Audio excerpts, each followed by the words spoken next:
Obrigado, irmão.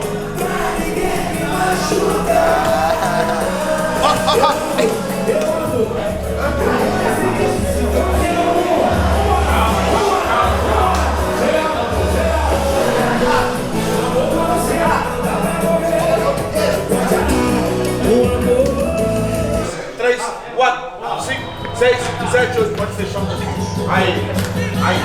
Pra te foder dessa vez, o rolê, vou fazer o quê? Não deu nem nunca mudar. O cheiro de fogueira vai perfumando o ar, mesmo sem em amarelo. Os coxinha crescem os olhos na função e gelo. Normal, os lados normal, é o Zé Mário mesmo que vai ter mais posse. Se o Rodrigo Alves jogar lá destro, ele vai tentar toda hora dentro e chute. Faz um bom aquecimento, todo mundo junto, pra gente voltar a fechar e fazer um puta de um jogo. Vambora!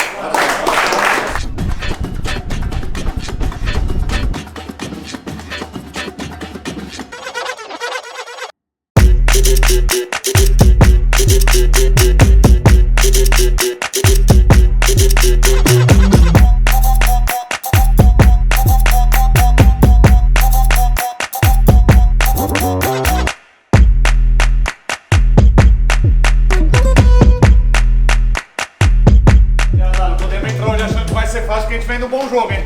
A gente não pode entrar hoje achando que vai ser fácil, porque jogamos contra o Santos, fomos bem. Vai ser difícil pra caralho, vai ser mais difícil que o último jogo. Se não for mais do que não foi o último jogo, a gente não sai com a vitória.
Feliz, a gente sabia que seria um jogo difícil aqui, mas a gente veio muito claro do que a gente tinha que fazer para vencer o jogo. Fico feliz de poder ajudar a equipe aí, eu ofereço a todos os meus companheiros aqui, a Deus, minha família.